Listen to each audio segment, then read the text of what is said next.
కర్నూలు జిల్లా ఆదోనిలోని sub register ఆఫీసులో మరో లీల వెలుగులోకి వచ్చింది. కోట్ల విలువ చేసే భూమికి అక్రమంగా రిజిస్ట్రేషన్ చేసేశారు. బతుకున్న వ్యక్తిని మృతి చెందినట్లుగా ఫేక్ సర్టిఫికెట్లు సృష్టించారు అక్రమార్కులు. ఫేక్ సర్టిఫికెట్లతో కోట్ల భూమిని రిజిస్టర్ చేసుకున్నాడు యగ్గటి ఆముదాల భాస్కర్. దీంతో బాధితుడు యగ్గటి ఈశ్వరప్ప సబ్ రిజిస్టార్ కార్యాలయం ముందు బైఠాయించాడు. సబ్ రిజిస్టార్ను బాధితులు యగ్గటి ఈశ్వరప్ప, మోహన్, సునీల్ గా నిలదీశారు.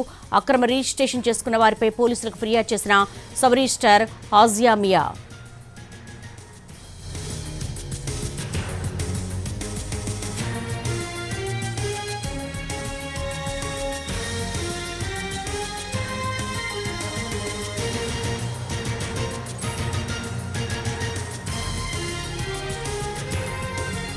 కర్నూలు జిల్లా ఆదోనిలోని సబ్ రిజిస్టార్ ఆఫీసులో మరో లీలలు వెలుగుచూచాయి. కోట్ల విలువ చేసే భూమికి అక్రమంగా రిజిస్ట్రేషన్ చేశారు. బతుకున్న వ్యక్తిని మృతి చెందినట్లుగా ఫేక్ సర్టిఫికెట్లు సృష్టించారు అక్రమార్కులు. ఫేక్ సర్టిఫికెట్లతో కోట్ల భూమిని రిజిస్టర్ చేసుకున్నాడు యగ్గటి ఆముదాల భాస్కర్. దీంతో బాధితుడు యగ్గటి ఈశ్వరప్ప సబ్ రిజిస్టార్ కార్యాలయం ముందు బైఠాయించాడు.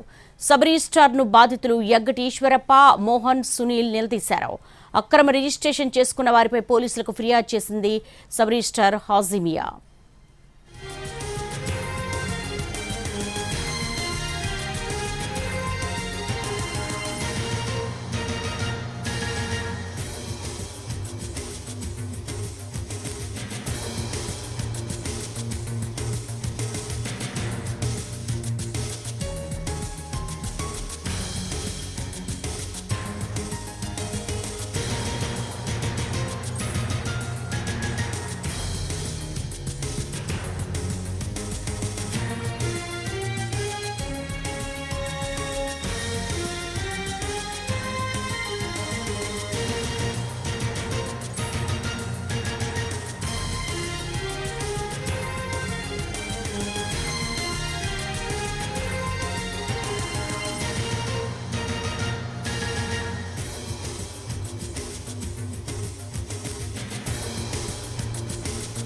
కర్నూలు జిల్లా ఆదోనిలో సబ్ రిజిస్టార్ ఆఫీసులో మరో లీల వెలుగులోకి వచ్చింది. కోట్ల విలువ చేసే భూమికి అక్రమంగా రిజిస్ట్రేషన్ చేశారు. దీనికి సంబంధించి తాజా అప్డేట్స్ చంద్రశేఖర్ అడిగి తెలుసుకుందాం. చంద్రశేఖర్, అసలు సబ్ రిజిస్టార్ ఆఫీసులో ఏం జరుగుతోంది?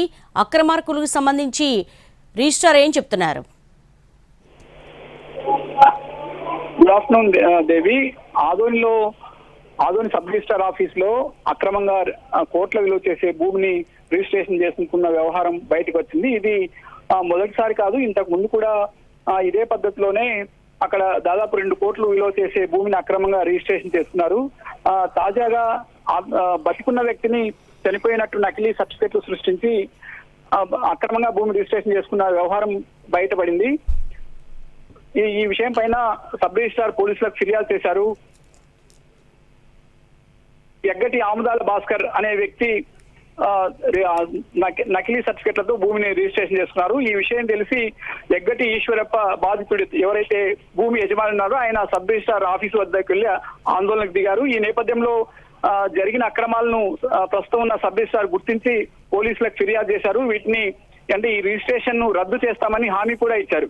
అయితే 2 నెలల క్రితమే ఆదోన్లోనే ఎస్కేడి కాలనీలో చాలా విలువైన భూమి, అక్కడ దాదాపు 2 కోట్లకు పైగా విలువ చేస్తుంది. ఆ భూమి పైన కూడా నకిలీ పత్రాలు సృష్టించి రిజిస్ట్రేషన్ చేసుకున్నారు. దీని వెనుక స్థానిక ఎమ్మెల్యే పార్థసారథి అంతరుడు కీలకంగా వ్యవహరించడంతో అతనిపై పోలీసులకు ఫిర్యాదు కూడా చేశారు. కేసు నమోదు కూడా అయింది. మొత్తం మీద ఆదోని సబ్ రిజిస్టార్ లో ఏం జరుగుతుందనేది స్థానికులు తీవ్ర ఆందోళన వ్యక్తం చేస్తున్నారు. తమకున్న భూములు తమ పేరుపైనే ఉన్నాయా, ఎవరైనా అక్రమంగా రిజిస్ట్రేషన్ చేసుకున్నారా అనే ఆందోళన వారిలో కనిపిస్తోంది. ఇప్పటికైనా ఉన్నతాధికారులు ఆ సబ్ రిజిస్టార్ కార్యాలయంలో ఏం జరుగుతుందనేది దృష్టి సారించి ఇప్పటి వరకు వెలుగు చూసిన సంఘటనలపైన పూర్తి స్థాయిలో దర్యాప్తు జరిపించాలి, అందుకు బాధ్యులైన అధికారులపై చర్యలు తీసుకోవాలని బాధితులు డిమాండ్ చేస్తున్నారు. Devi. Right Chandrashekar, thank you.